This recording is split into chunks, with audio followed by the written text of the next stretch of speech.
அந்த அடிப்படையில் தான் என் தந்தையார் காலத்திலும் என் காலத்திலும் அண்ணன் திருமாவளவன் அவர்களுக்கு நாங்கள் வாக்கு கேட்டோம், பணி செய்தோம். ஆனால் என் முறை வந்த பொழுது இந்த ரிசர்வ் தொகுதியில் நான் நின்ற பொழுது அண்ணன் திருமாவளவன் எனக்கு எதிராக இங்கே வந்து திமுகவிற்கு வாக்கு கேட்டார். அப்பொழுதுதான் நான் உணர்ந்து கொண்டேன், நம்முடைய கைகளை வைத்துத்தான் இந்த அரசியல்வாதிகள் நம்முடைய கண்களை குத்தி கொண்டிருக்கிறார்கள். ஆக அரசியல் விழிப்புணர்வை இந்த மக்களுக்கு ஏற்படுத்தாமல் எந்த விடுதலையும் இங்கே கிடைக்காது. காலம் முழுவதும் போராடி கொண்டே இருக்க வேண்டும். ஆகவே இந்த தேர்தல் காலத்தில் நாம் நின்றாக வேண்டும் என்றுதான் உள்ளாட்சி தேர்தலில் நாம் நிற்க வேண்டும் என்ற பொழுது இங்கே தலைமையேற்கக்கூடிய அண்ணன் பாண்டியன் அவர்கள் இதே பகுதியில் ஒன்றிய கவுன்சிலருக்கு போட்டியிட்டார். அதை போலவே 5 இடங்களில் போட்டியிட்டோம். ஆனால் அண்ணன் பாண்டியன் அவர்களுக்கு இங்கே இருப்பவர்கள் யாரும் வாக்களிக்கவில்லை. அண்ணன் பாண்டியன் இதுவரை அதிகாரத்தை பெற்று எந்த மக்களுக்கும் அவர் அநீதி இழைத்தது கிடையாது. ஆனால் சேரி மக்கள் அவர்கள் கொடுக்கக்கூடிய பணத்திற்கும் கொடுக்கக்கூடிய மதுவிற்கும் இவர்களை வாக்களிக்க வேண்டிய அந்த அவல சிந்தனைக்கு ஆட்பட்டதன் விளைவு அண்ணன் பாண்டியன் அவர்கள் வெற்றி பெறவில்லை. அதை தொடர்ந்துதான் நான் போட்டியிட்டேன். 2000 வாக்குகளை பெற்றேன். 2000 வாக்குகளை என்பது என்னை பொறுத்தவரை 20,000 வாக்குகளுக்கு சமம். என் தந்தை காலத்தில் இங்கு எந்த அமைப்பும் கிடையாது, ஒரே அமைப்பு தான். என் தந்தையார் தலைவராக ஏற்றுக்கொண்ட ஐயா இளையவருமால், இங்கே டி.எம். மணி, அவர்களுக்கு கீழே இங்கே இருக்கக்கூடிய ஐயா அரக சுப்பையா போன்றவர்கள், அண்ணன் வாக்கோ வீரமணி போன்றவர்கள், ஐயா ஜே.பி.ஆர் போன்ற பல தளபதிகள் இருந்தார்கள். ஒரே ஒரு தலைமை. ஆனால் நான் போட்டியிட்ட பொழுது 10 அமைப்புகள், 10 பறையர் அமைப்புகள், அதில் 9 அமைப்புகள் எனக்கு எதிராக இருந்தது. ஆக அப்படிப்பட்ட நிலையில் என் தந்தையார் காலத்தில் பெற்ற அந்த 12,000 வாக்குகளுக்கு எந்த விதத்திலும் குறை செல்லாத என் காலத்தில் தன்னந்தனியாக நான் பெற்ற 2,000 வாக்குகள்.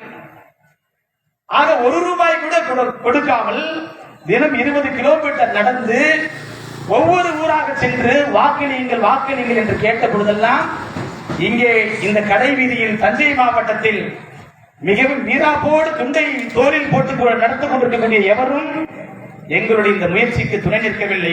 நாங்கள் தன்னந்தனியாகத்தான் இந்த அரசியல் களத்தில் காலடி எடுத்து வைத்தோம். அப்படி காலடி எடுத்து வைத்ததன் தொடர்ச்சிதான் கடந்த உள்ளாட்சி தேர்தலில் இங்க இருக்கக்கூடிய பெரிய தலித் கட்சிகள் எல்லாம் 4 இடத்தில் போட்டியிட்ட பொழுது புரட்சிமணி தலைமையிலான நீலப்புலி இயக்கம் 5 இடத்தில் போட்டியிட்டு அதில் வடக்கு தெரு என்ற மாபெரும் ஒரு வரலாற்று நினைவு சின்னத்தில் அந்த வரலாற்று நினைவுகளை நினைவூட்டக்கூடிய வடக்கு தெருவில் மகத்தான வெற்றி பெற்றோம். இங்கே வந்திருக்கக்கூடிய அன்பு சகோதரி கவிதா கூட அந்த தேர்தலில் பொது இடத்தில் அவர் போட்டியிட்டார். பழங்குடி சமுதாயத்தைச் சேர்ந்த சகோதரி கவிதா அவர்கள் சன்னதி தெரு என்ற அந்த பொது வார்டில் அவரை நிற்க வைத்து இவ்வளவு காலம் இவர்கள் யாருக்கு வேலை செய்தார்களோ அவர்களிடம் நேரில் சென்று எங்களுக்கு வாக்களியுங்கள் என்று சுயமரியாதை கேட்க வைத்த அரசியல் தான் நீலப்புலியுடைய அரசியல். ஆக தேர்தல் வந்தால் யாருக்கு வேலை செய்யலாம் என்று முன்பே திட்டமிட்டு அதற்காக இந்த மக்களை எல்லாம் கட்சிகளை எல்லாம் தயார் செய்து கொண்டு அவர்கள் அலுவலகத்திற்கு சென்று கையை கட்டிக்கொண்டு எங்களுக்கும் ஏதாவது செய்யுங்கள் என்று சொல்லக்கூடிய இயக்கம் இந்த நீலப்புலிகள் இயக்கம் கிடையாது. அதனால்தான் அரசியல் படு, அமைப்பா எடு, ஆட்சி நிறுவு என்கிற கொள்கையை நாம் முன்வைத்தோம். என் காலத்தில் தலைமையேற்ற பொழுது வைத்த அரசியல் படுங்கள், யார் நண்பர் யார் எதிரி என்பதை தெரிந்து கொள்ளுங்கள். உங்கள் எதிரி யார் என்பதை நீங்கள் கண்டுகொள்ளாவிட்டால் நண்பர் யார் என்பதை நீங்கள் கண்டுகொள்ள முடியாது. எதிரியும் நண்பனும் யார் என்று உங்களுக்கு தெரியாவிட்டால் நீங்கள் அரசியல் களத்திலும் எந்த காலத்திலும் வெற்றியை பெற முடியாது. அதனால்தான் அரசியல் படு என்ற முழக்கத்தை முன்வைத்தோம். பி பொலிட்டிசைஸ், அமைப்பா எழுங்கள் என்று சொன்னோம். சிறுபான்மை சாதிகள் எல்லாம் ஆட்சி அதிகாரத்தில் இருக்கிறார்கள். கருணாநிதியுடைய சாதி இசை வேளாளர் என்று சொல்கிறார்கள். எத்தனை பேர் இருக்கிறார்கள்? சில லட்சம் பேர். சில லட்சம் பேர் இருக்கக்கூடிய கருணாநிதி இந்த தமிழகத்தை 6 முறை ஆட்சி செய்ய முடிகிறது. ஆனால் 4 ஒரு பங்காக இருக்கக்கூடிய இந்த சேரி மக்கள் ஏன் ஒரு முறை கூட ஆட்சி செய்ய முடியவில்லை? ஏனென்று சொன்னால் அதிகாரத்துடைய அந்த வலிமையை நீங்கள் புரிந்து கொள்ளவில்லை. இந்த வாக்கை பெறுவதற்கு புரட்சியாளர் அம்பேத்கர் எவ்வளவு படாத பாடுபட்டார். புரட்சியாளர் அம்பேத்கருடைய குழந்தைகள் வாக்குரிமைக்காக புரட்சியாளர் அம்பேத்கர் போராடிய பொழுது குடும்பத்தை கண்டுகொள்ள முடியாமல் அவருடைய குழந்தைகள் எல்லாம் ஒன்றன் பின் ஒன்றாக இருந்தது. 2 குழந்தைகள் இறந்து போனது. புரட்சியாளர் அம்பேத்கர் லண்டனில் இருக்கிறார். அவர் மிகவும் விரும்பி அவருடைய மகன் இறந்து போனார். அம்பேத்கருக்கு தெரியவே தெரியாது. 6 மாதங்கள் கழித்து வீட்டிற்கு வந்து எங்கே என் மகன் என்று கேட்கிறார். அழுகிறார்கள். அவருடைய அனைத்து குழந்தைகளும் இறந்து போயிருக்கிறது. யாருக்காக இவ்வளவு பெரிய தியாகத்தை செய்தார்? இந்த ஏழை எளிய மக்கள் அரசியலில் இருந்து புறந்தள்ளப்பட்டிருக்கிறார்கள். அன்றாட காட்சிகளாக இருக்கிறார்கள். விழிப்புணர்வு இல்லாமல் இருக்கிறார்கள். அதிகாரத்திற்கும் இவர்களுக்கும் சம்பந்தம் இல்லாமல் இருக்கிறது. இவர்கள் அதிகாரத்தை பெற வேண்டும் என்று சொன்னால் இவர்களுக்கு வாக்குரிமை வேண்டும். ஆனால் அன்றைக்கு யாருக்கும் வாக்குரிமை கிடையாது. பண்ணையாளர்களுக்கு வாக்குரிமை உண்டு, படித்தவனுக்கு வாக்குரிமை உண்டு, நிலம் வைத்திருப்பவனுக்கு வாக்குரிமை உண்டு. சேரி மக்களுக்கு வாக்குரிமை கிடையாது. தன்னந்தனியாக புரட்சியாளர் அம்பேத்கர் போராடி இந்த சேரி மக்களுக்கு மட்டும் கிடையாது, புரட்சியாளர் அம்பேத்கரின் சிலைகளை உடைத்துக் கொண்டிருக்கிறார்கள் இந்த சாதி வரியர்கள் அத்தனை பேருக்கும் இந்தியாவில் வாக்குரிமை வாங்கி கொடுத்தவர் புரட்சியாளர் அம்பேத்கர். அந்த வாக்குரிமையை பெறுவதற்கான போராட்டத்தில் அவர் தன்னந்தனியாக போராடி கொண்டிருக்கிற போதுதான் குடும்பத்தை காப்பாற்ற முடியாமல் அவர் பிள்ளைகள் எல்லாம் இறந்து போனது. தன் பிள்ளைகளே இருந்தாலும் பரவாயில்லை, சேரி மக்கள் அதிகாரம் பெற வேண்டும் என்று வாக்குரிமை பெற்றுக் கொடுத்தார். ஆனால் 17 தேர்தல் நடந்திருக்கிறது. மனசாட்சி சொல்லி பாருங்கள், யாருக்கு வாக்களித்திருக்கிறீர்கள்? யாருக்கு வாக்களித்தீர்கள்? காலம் காலமாக உங்களுக்காக உழைத்த ஆயுள் தொண்டரை சிறையேற்ற டி.எம். மணியின் கட்சிக்காரர்களாக வழித்தொடர வந்திருக்கக்கூடிய எங்களுக்கு வாக்களித்தீர்களா? இந்த சமுதாயம் யாருக்கு வாக்களித்திருக்க வேண்டும்? இன்னொரு சாதியில் இருந்து ஒரே ஒரு வாக்கை நாம் பெற்றுவிட முடியுமா? ஆனால் நம் சாதியில் இருந்து சேரியில் இருந்து எல்லா வாக்குகளையும் அவர்கள் காலம் காலமாக அறுவடை செய்து கொண்டிருக்கிறார்கள். ஆக அதிகாரத்தை எல்லாம் அவர்கள் கொடுத்து விட்டோம். 5 ஆண்டுகளுக்கு ஒரு முறை தேர்தல் வருகிறது. 17 தேர்தல் நடந்திருக்கிறது. ஒவ்வொரு தேர்தலிலும் இந்த முறை திமுகவுக்கு வாக்களித்தால் அடுத்த முறை அதிமுகவிற்கு ஓட்டு போடுகிறோம். அடுத்த முறை அதிமுகவிற்கு வாக்களித்தால் இந்த முறை திமுகவிற்கு வாக்களிக்கிறோம். அதிகாரத்தை எல்லாம் அவர்களிடம் ஒப்படைக்கிறோம். அப்படி என்று சொன்னால் எப்படி நமக்கு விடிய வருவது? 5 ஆண்டுகளில் உன் கைகளில் ஒரே ஒரு முறை அதிகாரம் வருகிறது, வாக்கு என்ற அதிகாரம். நீங்க யோசித்து பாருங்க, நல்லா யோசித்து பாருங்க. நீங்க உங்களுக்கு வாக்களிக்கும் உரிமை கிடையாது, இனிமே உங்களுக்கு ஓட்டே கிடையாது அப்படி என்று அறிவித்து விட்டால் ஒரே ஒரு அரசியல்வாதி சேரிக்கு வருவானா? இவ்வளவு காலம் உங்களை அடித்து உதைத்து கொடுமைப்படுத்தியவர்கள், குடிசைகளை கொளுத்தியவர்கள், வன்கொடுமை செய்தவர்கள், தொட்ட 90க்கும் அடித்தவர்கள் யாராவது சேரிக்கு வருவார்களா? உங்களை கையெடுத்து கும்பிடுவார்களா? உங்கள் காலில் விழுவார்களா? இன்றைக்கு எல்லாம் செய்கிறார்கள். தேர்தல் வந்தால் உங்களுக்காக செய்கிறார்களா? கிடையாது. உங்க கையில் இருக்கிற ஓட்டு தெரியுமா? அந்த ஓட்டுக்கு தான். அந்த ஓட்டின் வலிமையை அவர்கள் தெரிந்திருக்கிறார்கள். 5 ஆண்டு காலம் ஏசி ரூமில் உட்கார்ந்திருக்கான், பங்களாவில் உட்கார்ந்திருக்கிறார்கள். 5 ஆண்டு காலம் வசதி வாய்ப்பாக இருந்தவர்கள் தேர்தல் அறிவித்தவுடன் மாளிகை விட்டு வெளியே வந்து சேரிக்கு வந்து வாக்கு கேட்கிறார்கள். ஆனால் 5 ஆண்டு காலம் அடிமையாக இருந்தவன் வாக்களிக்கக்கூடிய அந்த ஒரே ஒரு நாள் தான் அவனுக்கு அதிகாரம் இருக்கு. அந்த ஒரே ஒரு நாள் தான் அவனுடைய பிரச்சனைகளுக்கான தீர்வை தரக்கூடிய அதிகாரத்தை தேர்ந்தெடுப்பதற்கான அதிகாரம் அவன் கைகளில் இருக்கிறது. ஆனால் அந்த ஒரு நாளை அவனுடைய வாக்குகளை எளிமையாக பெற்றுகிறார். உங்கள் பேச்சை குறிப்பிட்டு மன்னிக்கவும். நாங்கள் எல்லாம் அதிமுக, திமுக, காங்கிரஸ் எல்லாத்துலையும் துடிக்கிறோம்னா நாங்கெல்லாம் டி.எம். ஐயா கிட்ட தான் இருக்கோம். தொடர்ந்து பேசுங்க, கேட்க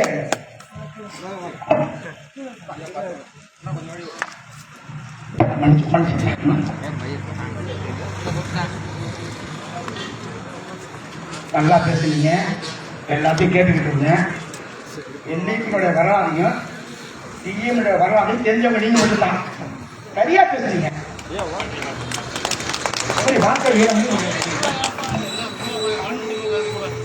இந்த சிறப்பான ஏற்பாட்டை செய்த பாண்டியன்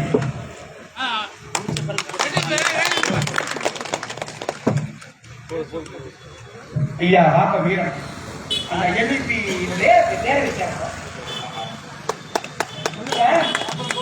ஒரு சின்ன விஷயம்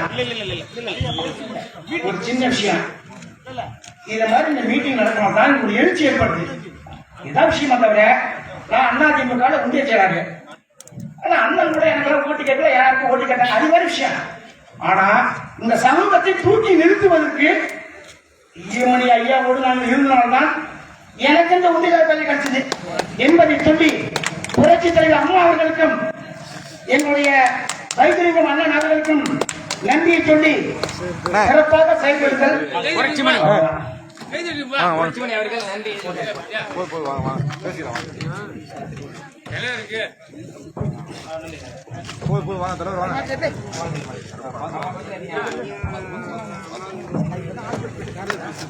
நன்றி. ஆக அதிகாரத்தை பெறுவதற்கான நம்முடைய பயணத்தில் இவையெல்லாம் நாம் கடந்து வந்த பாதைகள். ஆக இனி நாம் அதிகாரத்தை பெற வேண்டும். நமக்கு என்ன தேவைப்படுகிறது? நிலம் தேவைப்படுகிறது, அதிகாரம் தேவைப்படுகிறது, வேலை வாய்ப்புகள் தேவைப்படுகிறது. நம்மை தமிழன் என்று சொன்னாலும் சிறையில் தான் நம்ம அடைத்து வைக்கிறார்கள். திராவிடன் என்று சொன்னாலும் நம்மை சிறையில் தான் அடைத்து வைக்கிறார்கள். இந்தியன் என்று சொன்னாலும் சிறையில் தான் அடைத்து வைத்திருக்கிறார்கள். ஆக பெயர் பிரச்சனை கிடையாது. இங்கே நிலம் தான் பிரச்சனை, அதிகாரம் தான் பிரச்சனை, வேலை வாய்ப்பு தான் பிரச்சனை, சுயமரியாதை தான் பிரச்சனை. இவற்றையெல்லாம் அடைய வேண்டும் என்று சொன்னால் வெறும் பெயர் மாற்றம் மட்டும் நமக்கு உதவாது. இதோ சிவகுலத்தார் என்று பெயரை வைத்திருக்கிறார்கள். யார் யாருக்கு பெயரை வைப்பது? சேரிக்காரனுக்கு சிவகுலத்தார் என்று பெயரை வைப்பதற்கு நீ யார்? 70 ஆண்டுகளுக்கு முன்பாக இந்திய சுதந்திர விடுதலை போராட்டம் நடந்த பொழுது புரட்சியாளர் அம்பேத்கர் அன்றைக்கு இருந்த காந்தி தலைமையிலான காங்கிரஸ் எதிர்த்து போராடி கொண்டிருந்தார்.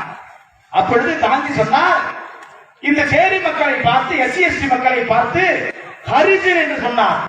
ஹரிஜன் என்று சொன்னால் கடவுளின் குழந்தைகள் என்று பொருள். அப்பொழுது புரட்சியாளர் அம்பேத்கர் சொன்னார், நாங்கள் கடவுளின் குழந்தைகள் என்று சொன்னால் நீங்கள் என்ன சாத்தானின் பிள்ளைகளா என்று கேட்டார். ஆக எங்களுக்கு பெயர் வைக்க நீ யார் நான் என்று அன்றைக்கு இருந்த ஹரிஜன் என்று பெயர் வைத்தவர்களை பார்த்து நம்முடைய தலைவர்கள் கேட்டார்கள். ஆக 70 ஆண்டுகள் கழித்து புரட்சி மணி இந்த மண்ணில் கேட்கிறேன்.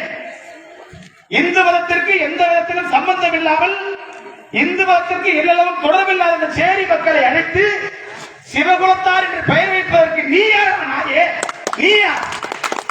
சிவகுலத்தார் என்று சொன்னால் சைவ மதத்தை சேர்ந்தவர், சிவனோடு தொடர்புடையவர் என்றுதான் அர்த்தம். அப்படி என்று சொன்னால் சைவ மதத்தில் எங்களுக்கு என்ன பங்கு இருக்கிறது? சைவ கோயில்களில் எங்களுக்கு என்ன பங்கு இருக்கிறது? சைவ மதத்திற்கு சொந்தமான பல்லாயிரக்கணக்கான ஏக்கர் நிலங்களில் எங்களுக்கு என்ன பங்கு இருக்கிறது? சைவ கோயில்களுக்கு சொந்தமான நிலங்களில் எங்களுக்கு என்ன பங்கு இருக்கிறது? எங்களுக்கு எந்த பங்கையும் கொடுக்காமல், எங்களுக்கான எந்த நியாயத்தையும் முடக்காமல் எங்களை சேரியிலேயே வைத்துக் கொண்டு சிவகுலத்தார் என்று அழைத்தால் உண்மையில் சேரிகளை விட்டு விரட்டி அடிக்கப்பட வேண்டியவர்கள் இவர்கள் எல்லாம். ஆக பாரதிய ஜனதா கட்சி RSS காரர்கள் கோடான கோடி பணத்தை வைத்துக் கொண்டு இந்த சேரி மக்களுக்கு எதிரான வேலைகளை இங்கு செய்து கொண்டிருக்கிறார்கள். அவற்றையெல்லாம் முறியடிக்க வேண்டும். இந்த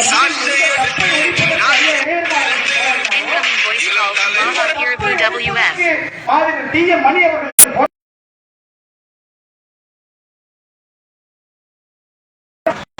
நமக்கு எதிரான மதத்தை நம்முடைய தலையில் சுமத்திக் கொண்டிருக்கிறார்கள். ஆக சிவகுலத்தார் என்று பெயர் வைப்பதற்கு எல்லளவும் சேரி மக்களுக்கு உனக்கு அருகதை கிடையாது. இந்து மதத்திற்கும் நமக்கும் என்ன தொடர்பு இருக்கிறது? இந்து மதத்திற்கும் நமக்கும் தொடர்பு இருந்தால் நாம் ஏன் சேரி இருக்கிறோம்? புரட்சியாளர் அம்பேத்கர் சொன்னார், unfortunately I was born in Hindu but I never die a Hindu என்று சொன்னார். இந்து மதம் எங்களுடைய மதம் கிடையாது, நாங்கள் இந்துக்கள் கிடையாது.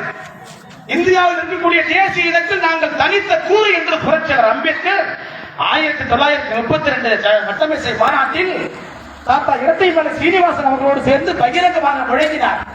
நாங்கள் இந்துக்கள் இல்லை, அதனால் எங்களுக்கு தனி வாக்காளர் தொகுதி கொடுங்கள் என்று கேட்டார். ஆக இந்திய வரலாறு என்பது பார்ப்பனியத்திற்கும் பௌத்த மதத்திற்குமான யுத்த வரலாறு தான் இந்திய வரலாறு. Indian history is nothing but the conflict between Buddhism and Hinduism.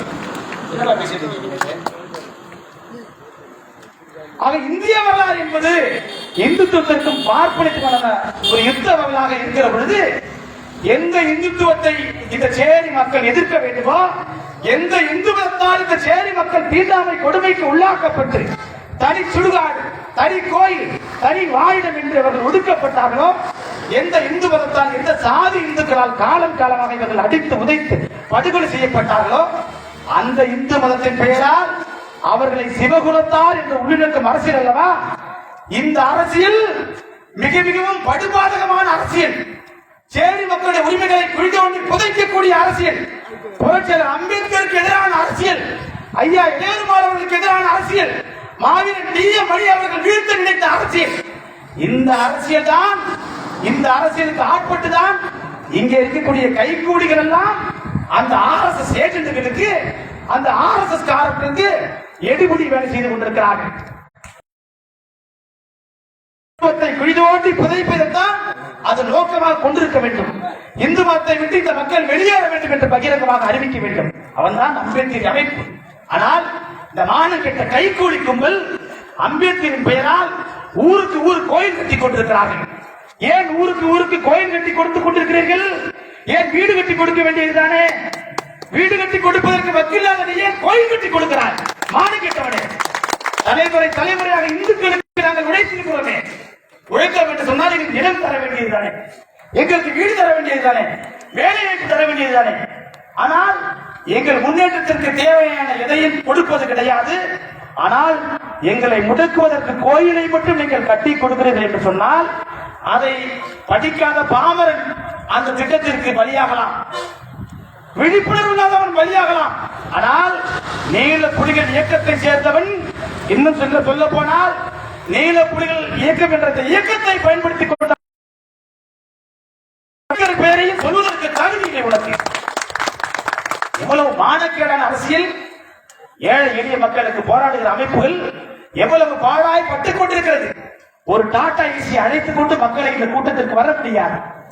அவ்வளவு துன்ப துயரங்களை சந்திக்கிறார்கள், பொருளாதார கஷ்டங்களை சந்திக்கிறார்கள். 6 மாதத்திற்கு மேலாக ஓய்வு இல்லாமல் நின்று கொண்டிருக்கிறோம். அரியலூரில் பொதுக்கூட்டம், கண்டன ஆர்ப்பாட்டம், இங்கே கடலூரில் கண்டன ஆர்ப்பாட்டம், இந்த பக்கம் கும்பகோணத்தில் ஆர்ப்பாட்டம் என்ற தெருமுக விஷயங்கள் எல்லாம் போராடி கொண்டிருக்கிறோம். கையில் இருக்கக்கூடிய 100, 200, 500 என்று பித்து புடுங்கி போட்டு நாங்கள் நடத்தி கொண்டிருக்கிறோம். ஆனால் அவ்வளவு வசதி வாய்ப்பாக 30 பேருந்துகளை எடுத்துக்கொண்டு 20 பேருந்துகளை எடுத்துக்கொண்டு செல்வதற்கு எப்படி உங்களுக்கு பணம் வந்தது? யாருடைய பணம்? எளியவர்களுக்கு திட்டங்களுக்கு நீங்கள் அடிபணிந்தால் ஏழை எளிய மக்களுக்கு எப்படி நீங்கள் உழைக்க முடியும்? உங்கள் மீது அக்கறையோடு தான் நான் கேட்கிறேன். எந்த காலகட்டத்திலும் தலை மட்டுமல்ல உயிரே போனாலும் இந்துத்துவ சன்பரிவார சக்திகளுக்கு புரட்சி பணி மீது புரிஞ்சியக்கவும் ஒருபோதும் பலியாக மாட்டார்கள். ஆக மானம் உள்ளவன் இந்துத்துவ சக்திகளுக்கு அடிபணிய மாட்டான்.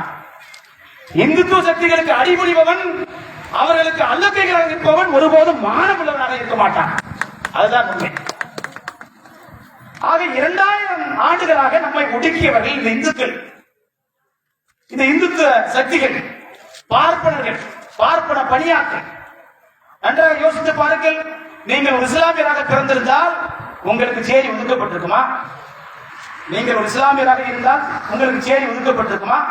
வேலியந்தோப்பு மக்கள் சாலை ஓரத்தில் 40 ஆண்டுகளாக குடியிருக்கிறார்கள். நீங்கள் ஒரு கிறிஸ்துவராக, ஒரு இஸ்லாமியராக பிறந்திருந்தால் இவ்வளவு அவல வாழ்க்கை உங்களுக்கு கிடைத்திருக்குமா? தனி சுடுகாடு உங்களுக்கு ஒதுக்கப்பட்டிருக்குமா? வேலை வாய்ப்பு இல்லாமல் நீங்கள் அன்றாடம் காட்சிகளாக இருந்திருப்பீர்களா? தினம் தினம் துப்புரவு வேலைக்கு நீங்கள் செல்வீர்களா? மனிதன் வெற்றி தலைகளை கூடிய அத்தனை வேலைகளையும் என்னுடைய சேரி சமுதாயம் செய்து கொண்டிருக்கிறது. அதற்கு அடிப்படை காரணம் இந்து மதமும் இந்த சனாதன சக்திகளும். ஆனால் இந்த இந்து மதத்தை எதிர்க்க வேண்டியவர்கள் அம்பேத்கரின் பெயரால் இயக்கம் நடத்தி கொண்டு அவர்களுக்கு பல்லக்கு தூக்குவதற்கு, நீங்கள் உயிரோடு வாழ்வதற்கு நீங்கள் தூக்கு மாட்டிக்கொண்டு செத்தால் கூட சமுதாயத்திற்கு நன்றாகத்தான் இருக்கும்.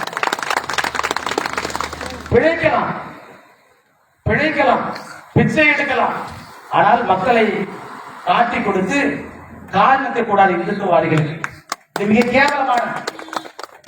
இந்த மக்களை இந்த நிலைக்கு ஆட்படுத்தியவனை தான் நீங்கள் ஒழிக்க வேண்டும். இன்னும் சொல்ல போனால் இந்துத்துவ சக்திகளுக்கு எதிராக நாம் ஆயுதங்களை எடுத்திருக்க வேண்டும். இந்துத்துவ சக்திகளுக்கு எதிராக நாம் எல்லாம் போர்க்களம் கண்டிருக்க வேண்டும், பெருங்கோபத்தோடு எழுந்திருக்க வேண்டும். ஆனால் சிவகுலத்தார் என்ற பெயரை தாங்கிக் கொண்டு மானம் இல்லாமல், மரியாதை இல்லாமல், வெட்கம் இல்லாமல் நீங்கள் அவர்களுக்கு பல்லக்கு தூக்குகிறீர்கள் என்று சொன்னால், மானக்கேடன் அரசியல் இதை விட இந்த உலகத்தில் ஏதாவது இருக்கிறதா? மாவீரன் தீய மணி பிறந்த மண்ணில் இந்த மானம் கெட்ட அரசியல் யார் எடுத்தாலும் முன்னெடுப்பதற்கு நீலப்புள்ளியமாக ஒருபோது விட மாட்டோம். நாங்கள் எங்கள் உயிரை கொடுத்தாவது நாங்கள் அவற்றை தடுப்போம். ஆக பெரும் முதலாளி கும்பல், பார்ப்பனிய கும்பல் இந்த சேரி மக்களுக்கு மட்டும் எதிரானவர்கள் கிடையாது. இங்கே உழைக்கும் மக்களாக இருக்கக்கூடிய பிசி எம்பிசி மக்களுக்கும் எதிரானவர்கள் தான். திருப்பனந்தாரில் சைவ படம் இருக்கிறது. சிவகுலத்தார் சொன்னாரே, சைவ படத்துக்கு நான் செல்ல முடியுமா? மடாதிபதியாக நான் அமர முடியுமா? இன்னும் சொல்ல போனால் காலம் காலம் உழைத்தவர்கள் நாங்கள் ஒரு இடத்தில் ஒரு குடிசை போட்டுக் கொள்ள முடியுமா? முடியாது. ஆனால் எங்களை அந்த நிலைக்கு நீங்கள் உயர்த்துவதற்கு உங்களுக்கு எந்த முயற்சியும் கிடையாது, திட்டமும் கிடையாது. நீங்கள் யாரை இந்து மதத்தை காப்பாற்ற வேண்டும் என்று சொன்னால் நீங்கள் யாரை எதிர்க்க வேண்டும்? இந்த சேரி மக்களுக்கு யாரெல்லாம் எதிராக இருக்கிறார்களோ அவர்களைத்தான் நீங்கள் எதிர்த்திருக்க வேண்டும். இந்து மதத்துக்கு யார் எதிரி? நாங்களா இந்து மதத்துக்கு எதிரி? நாங்கள் இந்து மதமே கிடையாது, அதுதான் உண்மை. சேரி மக்கள் இந்துக்கள் கிடையாது, இதுதான் புரட்சியாளர் அம்பேத்கருடைய கொள்கை. நம்முடைய பண்பாட்டை அவர்கள் திருடிக் கொண்டார்கள். நம்முடைய பௌத்த பண்பாட்டை அவர்கள் திருடிக் கொண்டார்கள். நம்முடைய கோயில்களை அவர்கள் திருடிக் கொண்டார்கள். நிலங்களை திருடிக் கொண்டார்கள். அப்படி திருடிக் கொண்டவர்கள் தான் அவர்கள் அவற்றை எல்லாம் எடுத்துக்கொண்டு நம்மை ஊரை விட்டு வெளியே அனுப்பிவிட்டார்கள். அப்படி என்று சொன்னால் இந்து மதத்தின் மீது நமக்கு கோபம் தானே வர வேண்டும். ஏன் மாலை போடுறீங்க, ஆயம்பரி பட்டையை போடுறீங்க, இன்னும் நீ 3 தலைமுறைக்கு போட்டாலும் எந்த மாற்றம் நடக்காது. உன் பிரச்சனைக்கான காரணத்தை அறிந்து கொள்ளாமல் நீ அதிலிருந்து வெளிவரவே முடியாது. புரட்சியாளர் அம்பேத்கர் காலம் முழுவதும் நமக்காக போராடினார். இந்த நாட்டின் இந்துக்களுடைய ஆட்சி நடப்பதை என்ன விலை கொடுத்தாலும் தடுத்தாக வேண்டும் என்று சொன்னார் புரட்சியாளர் அம்பேத்கர். ஆக இந்துக்கள் நம்ம எதிரிகள் கிடையாது. இந்துத்துவம் என்ற கருத்து நம்முடைய எதிர்கருத்து. சேரி மக்கள் ஜனநாயகம் மிகுந்தவர்கள்.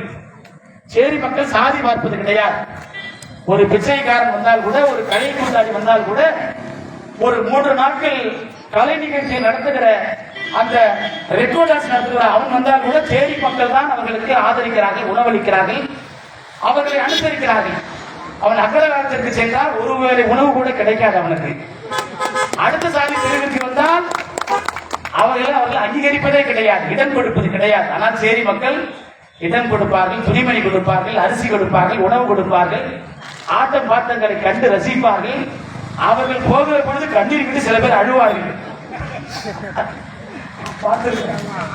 ஆக அந்த கலை நிகழ்ச்சி நடத்துகிறவர்களோடு அவ்வளவு ஐக்கியப்படுவார்கள். அவன் என்ன ஜாதி என்று பார்ப்பது கிடையாது, அவன் எந்த ஊர்க்காரன் என்று தெரிந்து கொள்வது கிடையாது.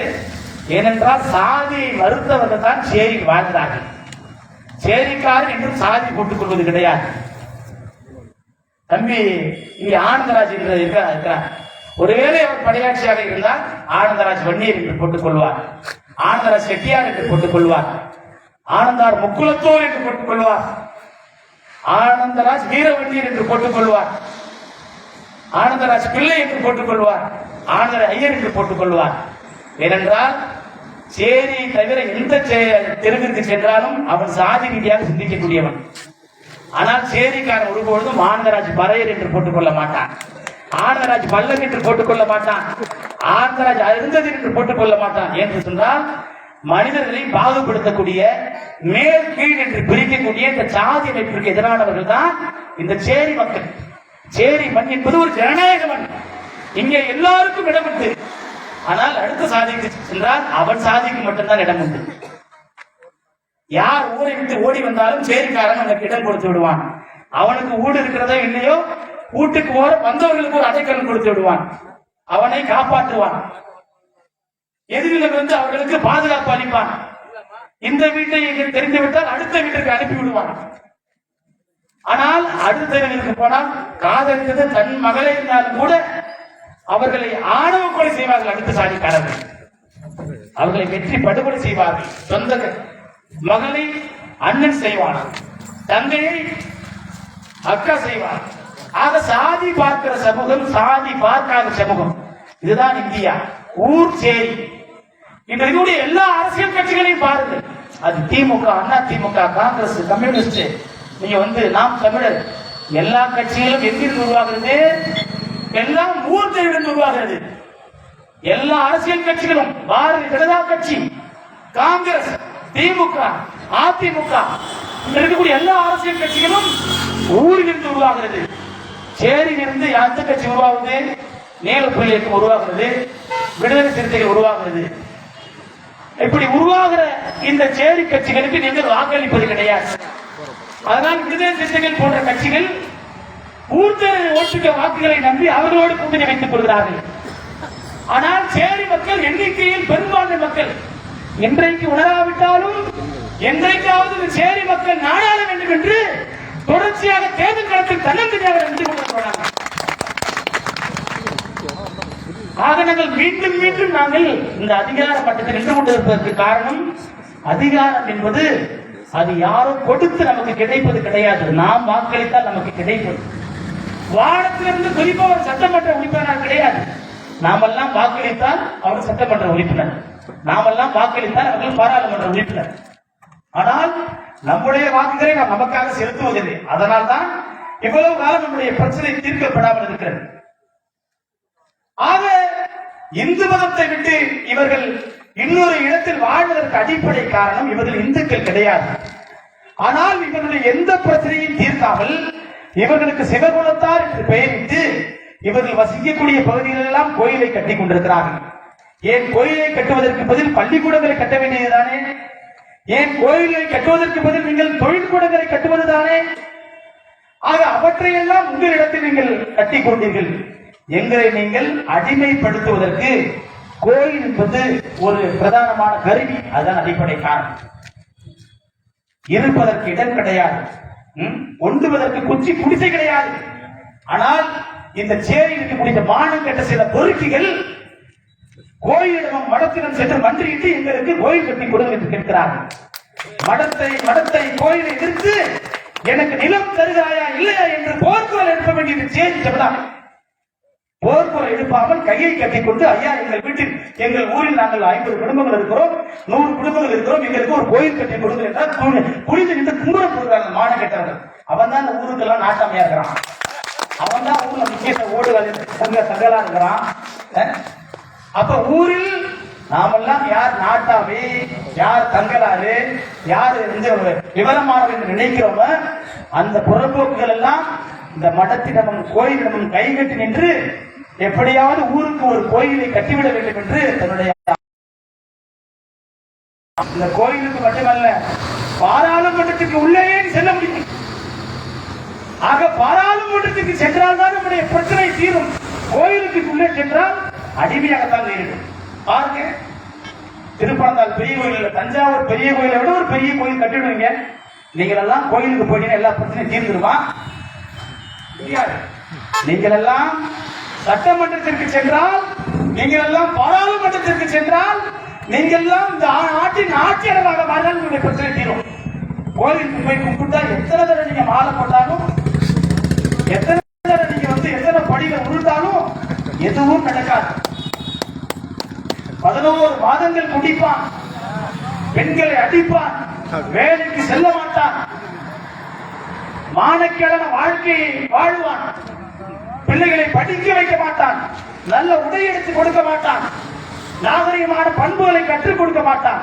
ஆனா மார்கழி மாசம் வந்துச்சுன்னா ஆட்டுக்குட்டியை வித்துட்டு தவளை பானையை அடகு வச்சுட்டு கஷ்டப்பட்டு முழுவதும் எடுத்து போட்டு நகை அடகு வச்சுட்டு சாமியே சரணமையப்பா என்று சொல்லி கருப்பு வேட்டியை கட்டுறது, காவி வேட்டியை கட்டுறது, பச்சை வேட்டியை கட்டுறது, நீல வேட்டியை கட்டுறது, எல்லா வேட்டியும் கட்டி ஒரு மாதம் வேலைக்கே போட்டுல ராஜபோக சுகபோக வாழ்க்கை வாழலாம்.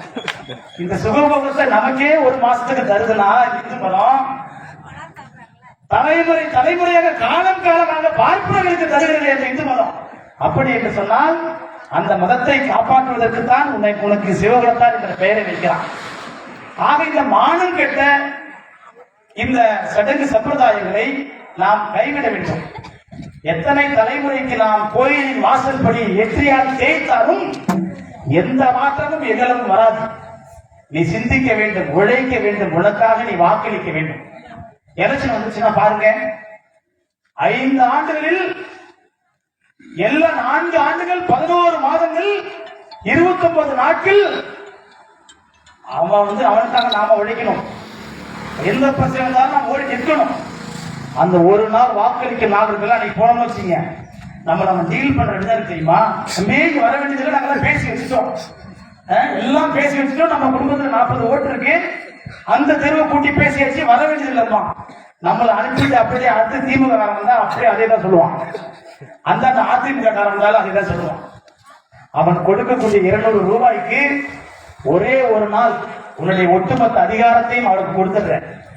மீதி இருக்கக்கூடிய 5 ஆண்டுகளும் அவனுக்கு நீ அடிமையா போற.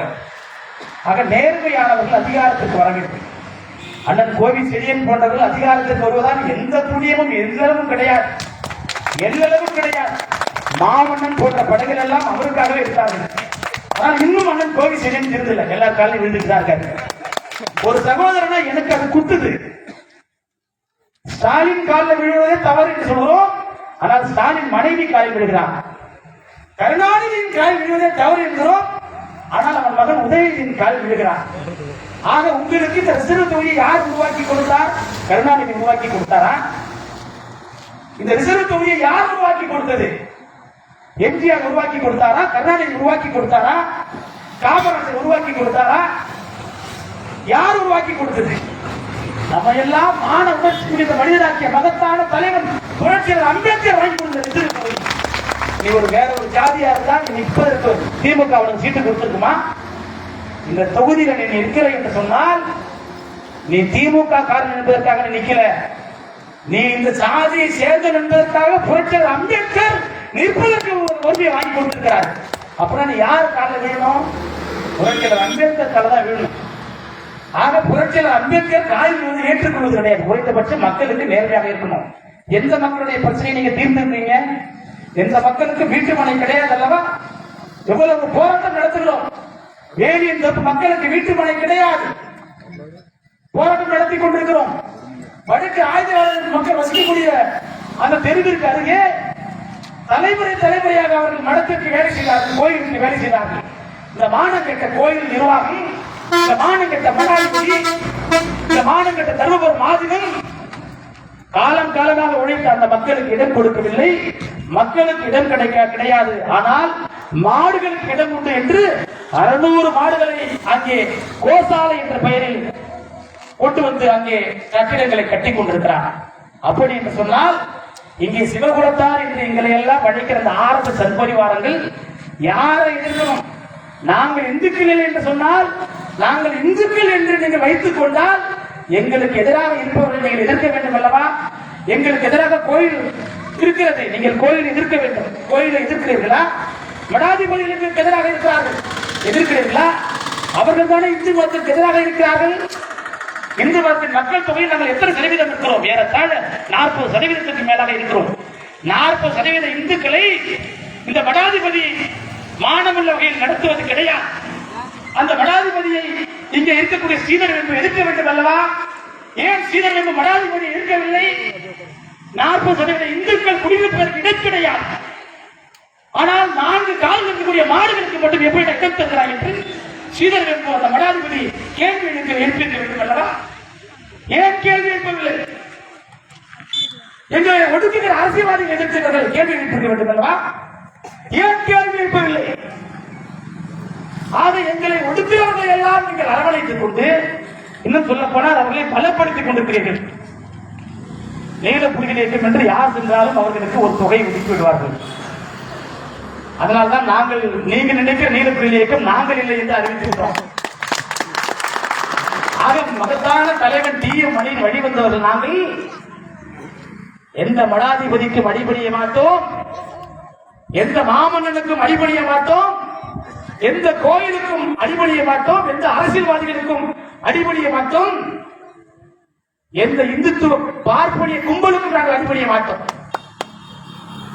ஆக மகத்தான மாவீரன் டி.எம். மணியை ஏற்றுக்கொண்டவர்கள் சேரி மக்களுக்கு நாங்கள் நேர்மையாக இருக்கிறோம். 10 ஆண்டுகள் படாத பாடுபட்டு இந்த இயக்கத்தை நாங்கள் நடத்தி வருகிறோம். எத்தனையோ அரசியல் கட்சிகள் இருக்கிறது, நன்றாக யோசித்து பாருங்கள். இங்கே தலைநிமிர்ந்து நிற்பதற்கு யார் காரணம்? எந்த அரசியல் கட்சியாவது உங்களுக்கு போராடி இருக்கிறதா? ஐயா இளையருமாள் காட்டுமன்னார்குடியில் போராடவில்லை என்று சொன்னால் அங்கே இருக்கக்கூடியவர் தலைநிமிர்ந்திருக்க முடியுமா? படித்திருக்க முடியுமா? வேலைக்கு சென்றிருக்க முடியுமா? மாண்போடு நடக்க முடியுமா? முடியாது. அப்படித்தான் இந்த பகுதியில் மாவீரன் டி.எம். மணி இல்லை என்று சொன்னால், அன்றைக்கு இருந்தவர்கள் இல்லை என்று சொன்னால் இங்கே வேட்டி கட்டி கொண்டு நடக்க முடியாது, நாகரிகம் இருக்க முடியாது. அப்படி என்று சொன்னால் இந்த அரசியல் கட்சி உள்ளவர்கள் யாருக்கு நன்றி இருக்க வேண்டும்? அண்ணல் அம்பேத்கரின் கொள்கையை வழிந்த மாவீரன் டி.எம். மணி இயக்கமான நீலப்புயல் இயக்கத்துக்கு தான் நேர்மையாக இருக்கணும். நீங்க பாதிக்கப்பட்டது நாங்கள் தான். இங்கே மடாதிபதிகளால், ஆதினங்களால், அரசியல் கட்சிகளால், சாதி கட்சிகளால் எந்த கட்சி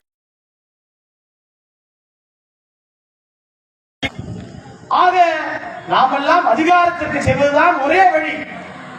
அதிகாரம் என்பது கடினமானது கிடையாது. ஒரு ஓட்டு போட்டோம் வந்துடலாம். எத்தனை பேர் இருக்கிறோம்? இந்த தஞ்சை மாவட்டத்தில் ஏறத்தாழ 5 லட்சம் பேர் இருக்கிறோம். 5 லட்சம் பேர் 5 லட்சம் பேர் வாக்களித்தால் நாம் தான் இங்கே சட்டமன்ற உறுப்பினராக இருக்கணும், பாராளுமன்ற உறுப்பினராக இருக்கணும். ஆனால் ஆள்வதற்கு முதலில் சிந்திக்க வேண்டும், உன் சிந்தனை முறையை மாற்ற வேண்டும். ஆள்வதற்காக நாம் தயாராக வேண்டும். அரசமைப்பு சட்டத்திற்கே சம்பந்தமில்லாதவர்கள் நாட்டை ஆட்சி செய்து கொண்டிருக்கிறார்கள். ஆனால் அரசமைப்பு சட்டத்தை எழுதி நாட்டுக்கு ஒப்படைத்த நாம் ஆட்சி அதிகாரத்திற்கு சம்பந்தம் இல்லாமல் சேரில் அடிமை கூட்டமாக வாழ்ந்து கொண்டிருக்கிறோம். ஒரு பக்கம் RSS சன்பரிவார கும்பல், இன்னொரு பக்கம் திமுக, அண்ணா திமுக, திராவிட கட்சிகள். இவர்களுக்கு மத்தியில் நாம் சிதறடிக்கப்பட்டுக் கொண்டிருக்கிறோம். சில நாட்களுக்கு முன்பு ஆளுநர் ரவி அவர்கள் இந்த பகுதிக்கு வந்தார். அவர் வந்து இங்க இருக்கக்கூடிய கோயில்களை எல்லாம் திறந்து வைத்து சொன்னார், இந்த பாரத தேசம் முனிவர்களாலும் ரிஷிகளாலும் உருவாக்கப்பட்டது, கட்டமைக்கப்பட்டது என்று பெருமை பேசிக் கொண்டார். ஆளுநர் ரவி அவர்களே, இந்த நாடு முனிவர்களாலும் ரிஷிகளாலும் கட்டமைக்கப்பட்டது கிடையாது, புரட்சியாளர் அம்பேத்கருடைய அயராத உழைப்பினால் கட்டமைக்கப்பட்டது. அரசமைப்பு சட்டம் மட்டும் இல்லை என்று சொன்னால் இந்தியா என்பதே கிடையாது. இந்தியா என்பதே அரசமைப்பு சட்டத்தால் தான் அங்கீகரிக்கப்பட்டிருக்கிறது. இந்த நாட்டிற்கு சட்டம் இல்லை என்று சொன்னால் நாடு ஏது? அப்படி என்று சொன்னால் இந்த நாட்டை உருவாக்கியது யார்? நாட்டை உருவாக்கியது யார்? ரிஷிகளும் முனிவர்களும் மடாதிபதிகளும் ஆதினங்களும் இங்க இருக்கக்கூடிய இந்துத்துவ கும்பல் இந்த நாட்டை உருவாக்கியதா? கிடையாது. நம்ம எல்லாம் மான உணர்ச்சி மிகுந்த மனிதராக்கிய மகத்தான தலைவன் புரட்சியாளர் அம்பேத்கர் உருவாக்கிய நாடு. இந்த நாட்டை ஆள்வதன் மூலம்தான் நம்முடைய பிரச்சனை தீர்க்கப்படும். இந்த அன்பு தம்பிகள் கேட்டுக்கொண்டார்களே, இந்த நாட்டை நாம் ஆள வேண்டும், இந்த பாராளுமன்றத்தில் நீங்கள் நிற்க வேண்டும் என்று சொன்னார்களே, இந்த அமைப்பிற்கு நான் தலைமையேற்ற பொழுது நன்றாக யோசித்து ஒரு விளக்கத்தை வைத்தேன். நீளத்தால் நிலவாழ்வோம், நீல புலிகளாய் நாடாளுவோம் என்ற விளக்கத்தை முன்வைத்தேன். ஒற்றை தலைமுறை போராட்டம், மொத்த தலைமுறை விடுதலை என்ற விளக்கத்தை முன்வைத்தேன். ஆக இந்த நாட்டை ஆளுவது நம்முடைய முதல் பெரும் கடமையாக இருக்க வேண்டும். வெறும் வாக்களிக்கும் கும்பலாக இருக்கக்கூடாது. வாக்களிக்கும் கும்பலாக இருக்கக்கூடாது. உன் கைகளில் இருக்கக்கூடிய ஒரே ஆயுதம் ஓட்டுரிமை என்ற ஆயுதம் தான், ஓட்டு என்ற ஆயுதம் தான். அந்த ஓட்டு மட்டும் உங்ககிட்ட இல்ல, இந்த சேரி எல்லாம் இவனெல்லாம் கொளுத்திருப்பாங்க. சேரி மக்களை எல்லாம் அழித்திருப்பார்கள். சேரி பெண்களை எல்லாம் மாணவர்கள் படித்திருப்பார்கள். சேரி இளைஞர்கள் படித்திருக்க முடியாது. சேரிக்கார நாகரிகமாக நடக்க முடியாது. இன்றைக்கு இவர்கள் இப்படி செய்தால் நாளைக்கு அவன்கிட்ட ஓட்டு கேட்டு போகணும். ஓட்டு கேட்டு போனா நாளைக்கு சேரி மக்கள் செருப்பாலையும் விளக்க மாற்றாலையும் அடிப்பார்கள் என்ற அச்சம்தான் உன்னை இப்படி நடத்த மாட்டான். அதற்கு காரணம் உன் கைகளில் இருக்கக்கூடிய ஓட்டுரிமை என்ற ஆயுதம், ஓட்டு என்ற ஆயுதம். அந்த ஆயுதத்தை 200 ரூபாய்க்கு விற்பது அம்பேத்கருக்கு செய்கிற மாபெரும் துரோகம். 5 ஆண்டுகளுக்கு 200 ரூபாய்க்கு ஒரு ஓட்டு விற்கிறீங்க. அப்படி என்று சொன்னால் ஒரு நாளைக்கு 15 பைசா. புரட்சியாளர் அம்பேத்கர் தன்னுடைய வாரிசுகளை எல்லாம், பிள்ளைகளை எல்லாம் வழி கொடுத்து நமக்காக தன்னந்தனியாக நின்று போராடி வாங்கி கொடுத்த வாக்குரிமையை 15 பைசாவிற்கு நாம் விற்றுக் கொண்டிருக்கிறோம். இவ்வளவு பெரிய மானக்கேடான ஒரு வாழ்க்கை, எவ்வளவு பெரிய அவலமான ஒரு சிந்தனை. 15 பைசாவிற்கு நம்முடைய வாக்குரிமை விற்றுக் கொண்டிருக்கிறது சொல்லுவாங்க. சேரி மக்கள் முன்னேறாமல் போவதற்கு அடிப்படை காரணம் நம்முடைய ஓட்டுகளை நம்முடைய வாக்குகளை நமக்காக போடவில்லை. ஆக அதனால்தான் இந்த பாராளுமன்றத்தில் நீலப்புலிகள் இயக்கம் என் அருமை தம்பிக்கு சொன்னது போல இந்த பாராளுமன்ற தேர்தல் நிச்சயமாக நீலப்புலிகள் இயக்கம் பங்கெடுக்கும். நல்லா யோசிங்க, என்னுடைய வாழ்க்கையை நீங்க கவனிங்க. 9 ஆண்டுகளாக இந்த அரசியல் களத்தில் நான் தன்னந்தனியாக இருக்கிறேன். முதல் தேர்தல் வந்தது 2016. மக்கள் கூட்டணி திமுக நின்றார்கள். அப்பொழுது நான் என்ன முடிவு எடுத்தேன் தெரியுமா? அப்பொழுதுதான் இந்த அமைப்பிற்கு தலைமையேற்றேன். இந்த தேர்தல் அரசியல் மீது எனக்கு நம்பிக்கை கிடையாது. அப்பொழுது நான் சொன்னேன், யாருக்கும் நாங்கள் வாக்களிக்க மாட்டோம், இந்த தேர்தலை புறக்கணிக்கிறோம் என்று 2016 நாங்கள் தேர்தல் புறக்கணிப்பு செய்தோம். முதல் தேர்தலில் புறக்கணிப்பு செய்தோம். இரண்டாவது தேர்தல் 2019 வந்தது. மோடி வரக்கூடாது, மதவெறியன் மோடி வந்தால் இங்கே இஸ்லாமியர்களுக்கு, கிறிஸ்துவர்களுக்கு, இங்கே இருக்கும் தலித்துகள் நிம்மதியாக வாழ முடியாது. ஆக தேர்தலை மறுப்பதால் இங்கே எந்த புண்ணியமும் கிடையாது. ஆகவே யாருக்காவது நேர்மையாக ஆதரவளிக்க வேண்டும் என்று சொல்லி பாஜகவிற்கு எதிராக திமுகவிற்கு நாங்கள் ஆதரவு கொடுத்தோம் 2019. அப்பொழுதும் சேரி மக்கள் வாழ்க்கையில் எந்த மாற்றம் நடக்கவில்லை. தேர்தலை முதல் தேர்தல் மறுத்து பார்த்தோம், இரண்டாவது தேர்தல் ஆதரித்து பார்த்தோம், அப்பொழுது மாற்றம் நடக்கவில்லை. அப்படிப்பட்ட சூழ்நிலையில் தான் 2021 மறுத்தாலும் இங்கே மாற்றம் வரப்போவதில்லை, ஆதரவு கொடுத்தாலும் மாற்றம் வரப்போவதில்லை. அப்படி என்று சொன்னால் இந்த தேர்தலில் பங்கெடுத்து அதிகாரத்தை கைப்பற்றுவதுதான் தீர்வு என்று தேர்தலில் போட்டியிட்டோம். நாங்கள் மிக குறுகிய காலத்தில் ஆட்சி அதிகாரத்தை நோக்கி தெளிவாக திட்டமிட்டு நாங்கள் வந்திருக்கோம். என் தந்தை காலத்தில் இந்த அமைப்பு ஒன்றாக இருந்திருந்தால் இந்த தமிழகத்தை நாங்கள் தான் ஆட்சி செய்து கொண்டிருப்போம். ஐயா இளையவர் முதலமைச்சராக இருந்திருப்பார், எப்படி உதயநிதி இருந்தாரோ அப்படி அண்ணன் ஜோதிமணி இருந்திருப்பார், இல்ல டிஎம்மணி ஒரு எம்எல்ஏவாக இருந்திருந்தால் அதன் தொடர்ச்சியாக அரசியல் களத்தில் நாங்கள் நின்று இருப்போம். ஆனால் தந்தை காலத்தில் இருந்தவர்கள் ஒன்றாக இல்லை. இன்றும் கூட இந்த தவறை உணர்வது கிடையாது. பல பேரை நாங்கள் அழைத்து வாரத்தில் ஒன்றாக இருப்போம் என்று சொன்னால் வருவது கிடையாது. ஒரு காலத்தில் ஒன்றாக நின்றவர்கள் எல்லாம் தனித்தனியே சிதறி கிடக்கிறார்கள். ஆனால் எல்லோருக்கும் ஒரு மிதப்பு இருக்கிறது, ஒரு கற்பனை இருக்கிறது, ஒரு பெரிய தலைவர் இருக்கிற ஒரு பெரிய மிதப்பு இருக்கிறது. அதுதான் இன்று வரை அவர்களை ஆட்டிக் கொண்டிருக்கிறது. ஒரு மிகப்பெரிய அமைப்பு ஐயா இளையபெருமாள், மாவீரன், டிஎம் மணி, சத்யராஜன், சேப்பன், வைவா இப்படியெல்லாம் இருந்தவர்கள் சிதறி போய்விட்டார்கள். ஆக இதை படிப்பினையை ஏற்றுக்கொண்டு அதற்கு பிறகு இவர்கள் எல்லாம் ஒன்று சேர்ந்திருந்தால் அடுத்த கட்ட அரசியலுக்கு பயணித்திருக்கலாம். ஆனால் இன்று வரை அந்த தவறை உணர்ந்து கொள்ளாமல் அவரவர் ஒரு பகுதியில் அவரவர் அரசியலை பேசிக் கொண்டிருக்கிறார்கள். ஒன்று சேர்ந்து எங்களை ஆதரிப்பதும் கிடையாது. நாங்களும் பல பேர் அழைத்திருக்கிறோம். என் தந்தையோடு இருந்தவர்கள் எல்லாம் மாறுங்கள், இந்த அமைப்பிற்கு நீங்கள் தலைமையேற்றுக் கொள்ளுங்கள், நாங்கள் பணி செய்கிறோம் என்றெல்லாம் சொல்லிவிட்டோம். ஆனால் அவற்றை எல்லாம் கேட்பது கிடையாது. ஆனால் ஏதோ டிஎம் மணியையே ஐயா இளையபெருமாளையே இவர்கள் தான் வழிநடத்தியது போல அவர் அப்படி செய்திருந்தால் இப்படி நடந்திருக்கும், இவர் இப்படி செய்திருந்தால் அப்படி நடந்திருக்கும் என்று அவர்களுக்குள்ளேயே ஒரு கற்பனை உலகத்தில் வாழ்ந்து கொண்டிருக்கிறார்கள். இந்த கற்பனை வாழ்க்கையெல்லாம் இதற்கு உதவாது.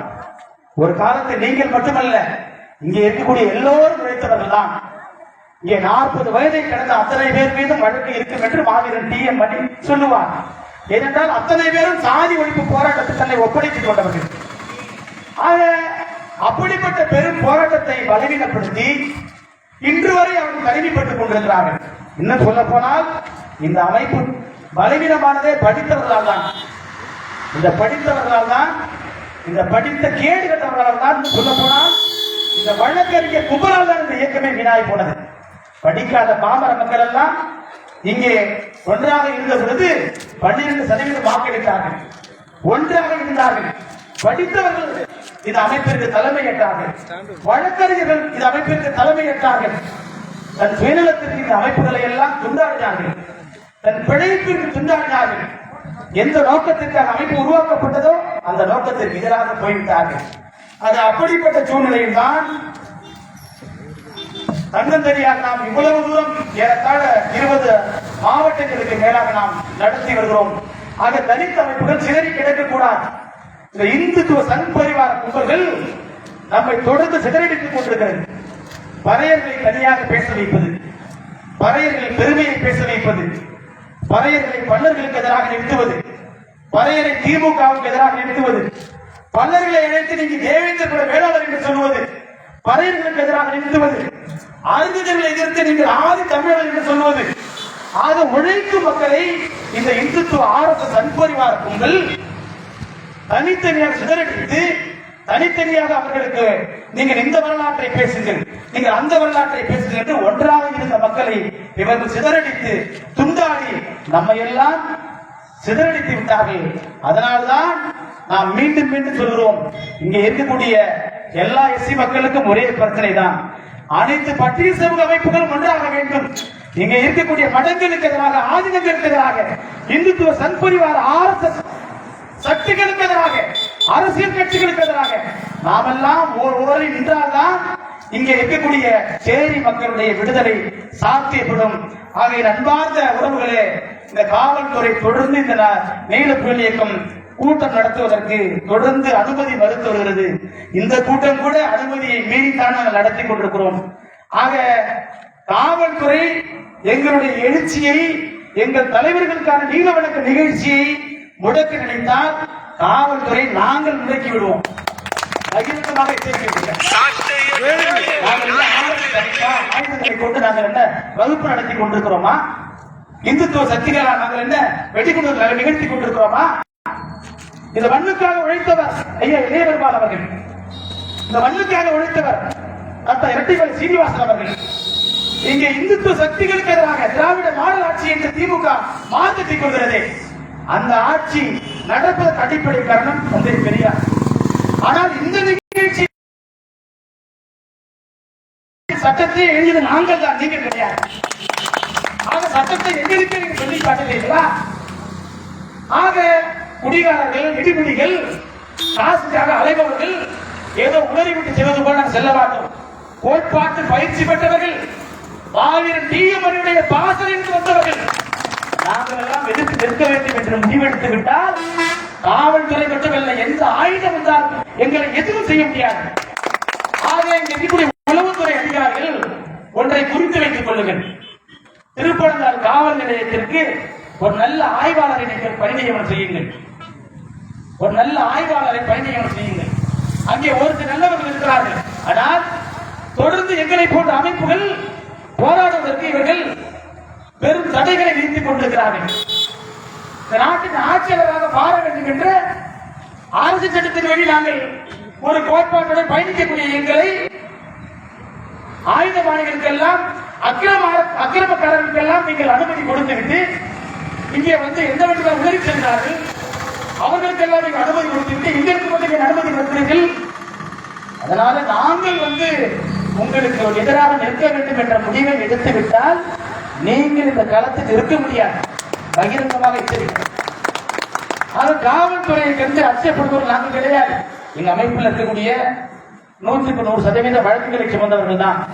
என் மீதே எத்தனை வழக்கு போட்டிருக்கீங்க அது எடுத்து பார்த்தா தெரியும். போன தேர்தலில் நான் போட்டியிட்ட பொழுது எனக்கே தெரியாமல் என் மீது 5 வழக்கு இருக்கிறது. ஆக மக்களுக்காக போராடுகிறவர்களை முடக்குவதும், மக்களுக்கு எதிரானவர்களை இங்கே அனுமதிப்பதும் இங்கே அநீதியான நடவடிக்கையாக இருக்கலாம். ஆனால் திராவிட மாடல் ஆட்சி என்று பீட்டிக் கொள்கிற அந்த திமுக ஆட்சியில் காவல்துறை நடவடிக்கையாக இருக்கக்கூடாது. இதோ இந்த ஜெயகுண்டம் மாநகராட்சி, நகராட்சியில் அங்கே துப்புரவு வேலை செய்த 40 பழைய சமூக மக்களை, ஆதிராவிட மக்களை அங்கே இருக்கக்கூடிய திமுகவினரும் பிசிகாவினரும் ஒன்று சேர்த்து பணியிலிருந்து நீக்கிவிட்டார்கள். அடுத்த போராட்டம் அங்குதான் செல்ல போகிறோம். அடுத்த போராட்டம் ஜெயகுண்டத்தில். துப்புரவு பணி செய்வதே கேவலமானது. கோடான கோடி கொட்டி கொடுத்தாலும் இன்னொரு சாதிக்காரன் துப்புரவு பணி செய்ய மாட்டான். ஆனால் அந்த துப்புரவு பணியும் பறித்துக் கொண்டது என்று சொன்னால் நீங்கள் என்ன திராவிட மாடலா இல்ல மாநில மாடலா? ஆக அவர்கள் துப்புரவு பணி செய்யக்கூடாது என்று அவர்கள் வேறு பணியை நீங்கள் அமர்த்திருக்க வேண்டும். உங்களுக்கு மானம் இருந்தால், உங்களுக்கு மானம் இல்லை. அதனால்தான் நீங்கள் கூட்டு சேர்த்து கொண்டு 140 பேர் வேலை செய்த அந்த ஜெயகுண்டம் நகராட்சியில் 40 பேரை நீங்கள் வீட்டுக்கு அனுப்புகிறீர்கள் என்று சொன்னால் எவ்வளவு பெரிய மானக்கேடான விஷயம். ஆக துப்புரவு செய்வதற்கு கூட எங்களை நீங்கள் அனுபவிப்பது கிடையாது. அதனால சொல்றேன், இந்த மாதிரி போராடிட்டு இருக்காங்க. நேரடி அதிகாரத்தை கைப்பற்றுங்கள். அதிகாரத்தில் இருப்பவன் ஒரு கையெழுத்து போட்டால் எல்லா பிரச்சனையும் தீர்ந்திருக்கு. ஆனால் அதிகாரத்தில் இருப்பவனுக்கு மனம் வேண்டும். அதிகாரத்திற்கு இருப்பவனுக்கு மனம் வேண்டும் என்று சொன்னால் அதற்கு நாம் தான் அதிகாரத்திற்கு செல்ல வேண்டும். அவனுக்கு மனம் கிடையாது. ஆக மனமுள்ள எங்களை, மானமுள்ள எங்களை மனப்பூர்வமாக நீங்கள் சட்டமன்றத்திற்கும் பாராளுமன்றத்திற்கும் அனுப்பினால்தான் இங்கே பிரச்சனை தீரும். ஆக இந்த திருவிடைமருதூர் கண்காணிப்பாளர், இந்த கும்பகோணம் கோட்டாட்சியர், வட்டாட்சியர், உங்களுக்கான பகிரங்கமா ஒன்று சொல்லிக்கிறேன். நீண்ட நாட்கள் தீர்க்கப்படாமல் நாங்கள் பல பிரச்சனைகளை வைத்து போராடி கொண்டிருக்கிறோம். நனக்கரை விநாயகன் சென்ன இருக்கக்கூடிய மீனாட்சி அம்மாவுடைய நிலங்களை அவருடைய குடும்பத்தினர் பிடிக்கிக் கொண்டு நடுத்தரை நிறுத்தியிருக்கிறார்கள். இந்த மானங்கெட்ட காவல்துறை ஒரு நாளில் முடித்து தருவதாக நீங்கள் உத்தரவு கொடுத்தீர்கள். ஆனால் மானங்கெட்ட காவல்துறை மாதக்கணக்காகியும் அவற்றை கண்டுகொள்வது கிடையாது. உடனடியாக அந்த காவல்துறை எப்படி வாக்குரிமை கொடுத்தது போல மீனாட்சி அம்மாவுடைய பிரச்சனையை தீர்க்க வேண்டும். இல்ல வருவாய்த்துறை அதிகாரிகளான கோட்டாட்சியரும் வட்டாட்சியரும் அது தலையிட்டு பிரச்சனையை தீர்க்க வேண்டும். ஒன்று. இரண்டாவது விஷயம், வடக்கு ஆயிரம் தெருவுக்கு அருகே கோசாலை அமைத்துக் கொண்டிருக்கிறார்கள். 600 மாடுகளை கொண்டு வந்து கட்டி வரையர் மக்களை அங்கே சாணி என்பதற்கும் துப்புரவு செய்வதற்கும் அங்கே கோசாலை அமைத்துக் கொண்டிருக்கிறார்கள். கோசாலை கட்டக்கூடாது என்று நாங்கள் போராடி இருக்கிறோம். என் மீது வழக்கு போட்டிருக்கிறார்கள் கோசாலைக்கு எதிராக நடந்த போராட்டத்தை. ஆக 15 நாட்களுக்கும் நாங்கள் பிரச்சனையை முடிக்கிறோம், பேச்சுவார்த்தை நடத்துகிறோம் என்று கும்பகோணம் டிஎஸ்பி கோட்டாட்சி முதலாக உறுதியளித்தார். 15 நாட்கள் ஆகிவிட்டது. இன்னும் அவர்களுக்கு கோசாலையை தடுப்பதற்கான எந்த பேச்சுவார்த்தை நடக்கவில்லை. மூன்றாவது, வேலியன் மக்கள் 40 ஆண்டுகளாக குடியிருக்கிறார்கள். மாற்றிடம் தருகிறோம் என்று சொல்லி அவர்களுக்கு மாதக்கணக்காகிவிட்டது. ஆனால் இன்றும் அந்த வேலியன் மக்களுக்கு மாற்றிடம் கொடுக்கவில்லை. வேலூர் முள்ளுக்குடி ஊராட்சி மக்களுக்கு இடம் கொடுப்பதாக சொல்லி 2 ஆண்டுகளுக்கு மேலாக போராடி கொண்டிருக்கிறோம். இன்னும் அந்த பிரச்சனை தீரவில்லை. வானாபுரத்து சுடுகாட்டு பாதைக்கு சால வைக்க வேண்டும் என்று மனு கொடுத்திருக்கிறோம். இன்னும் அந்த பிரச்சனை தீர்க்கவில்லை. இந்த பிரச்சனை எல்லாம் கோட்டாட்சியரும் டிஎஸ்பியும் உடனடியாக நீங்கள் பேசி தீர்க்க வேண்டும். இல்லை என்று சொன்னால் பல்லாயிரக்கணக்கான மக்களோடு நீலப்புலிகள் இயக்கமும் புரட்சி பணியும் கோட்டாட்சி அலுவலகத்தையும் டிஎஸ்பி அலுவலகத்தையும் முற்றுகையிடுவோம் என்று தெரிவித்துக் கொள்கிறேன். ரொம்ப மிகப்பா இருக்கீங்க, ரொம்ப மெட்டப்பா இருக்கீங்க. மக்கள் சக்தி உங்களுக்கு புரியல. எதற்கும் நாங்க புரிஞ்சுக்கிறோம், எல்லாம் தெரிஞ்சீங்க. ஏதோ படித்து விட்டோம், அரசு வேலைக்காக நாங்கள் போவதற்கு பார்த்து அரசியல் செய்கிறவன் இந்த புரட்சி பணி கிடையாது. யார் திட்ட வந்தாலும் அடித்து தூக்கி போட்டு மக்கள் விடுதலை முன்னோக்கி பயணிப்பவன் தான் புரட்சி பணி. ஆக மக்கள் போராட்டங்களுக்கு களத்திற்கு வந்து நீங்கள் உத்தரவாதம் கொடுத்து விட்டு 15 நாட்களில் தீர்க்கிறோம், ஒரு நாளில் தீர்க்கிறோம் என்று இந்த காவல்துறையும் வருவாய்த்துறையும் உத்தரவு கொடுத்து விட்டு உறுதிமொழி கொடுத்து விட்டு இவ்வளவு நாட்கள் கொண்ட அமைதி காத்தால் உங்கள் அமைதி எல்லா காலத்திலும் கெட்டுவிடும் என்ற பகிர்ந்து வச்சிருக்கிறார். அவை அன்பான மக்களே, போராடி கொண்டே இருக்கிறோம் தலைமுறையா. ஆக போராடும் நிலை மாற வேண்டும் என்று சொன்னால் நாம் அதிகாரத்தில் வர வேண்டும். சட்டமன்ற சீனிவாசன் ஐயா அவர்கள் 3 முறை சட்டமன்ற உறுப்பினராக இருந்தார். ஐயா ஏழுமால் அவர்கள் 22 வயதில் பாராளுமன்ற உறுப்பினராக இருந்தார். 3 முறை இருந்தார். ஒரு முறை சட்டமன்ற உறுப்பினராக இருந்தார்.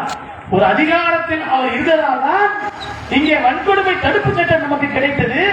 அனைத்து சாதியும் அர்ச்சகலாளர் என்ற உரிமை கிடைத்தது. ஒருவேளை ஐயா இளையமாரிடம் அதிகாரம் இல்லை என்று சொன்னால் எதுவும் நமக்கு நடந்திருக்காது. சட்டமன்ற சீனிவாசனிடம் அதிகாரம் இல்லை என்று சொன்னால் பட்டமேசை மாநாட்டிற்கு சென்றிருக்க மாட்டார், ரிசர்வ் தொகுதி கொடுத்திருக்க மாட்டார். ரிசர்வ் தொகுதி கொடுக்கவில்லை என்று சொன்னால் கோவை செய்திக்கு வாய்ப்பு கிடைத்திருக்காது. ரிசர்வ் தொகுதி என்றே காய்கிறவரை பொது தொகுதி என்றால் அவர் நிலைமை என்னவாக இருக்கும் யோசித்து பாருங்கள். ஆக நாமெல்லாம் மானம் உள்ளவர்களாக வாழ்வதற்கு அதிகாரம் தேவைப்படுகிறது. அந்த அதிகாரத்தை அடைவதுதான் நம்முடைய அடுத்த தலைவருடைய அரசியல் வழியாக இருக்கிறது. அதை நீங்கள் நெஞ்சில் ஏற்றுக் கொள்ள வேண்டும் என்று சொன்னவனாய் அஞ்சுவதை கெஞ்சுவதை நிறுத்துவோம். அறவலிமை பெருக்குவோம். அரசியல் பொருளியல் பழகுவோம். ஆட்சி அதிகாரத்தை கைப்பற்றுவோம் என்று சொன்னவனாய் வாய்ப்பிற்கு நன்றி கூறி விடைபெறுகிறேன். ஜெய் உமர்.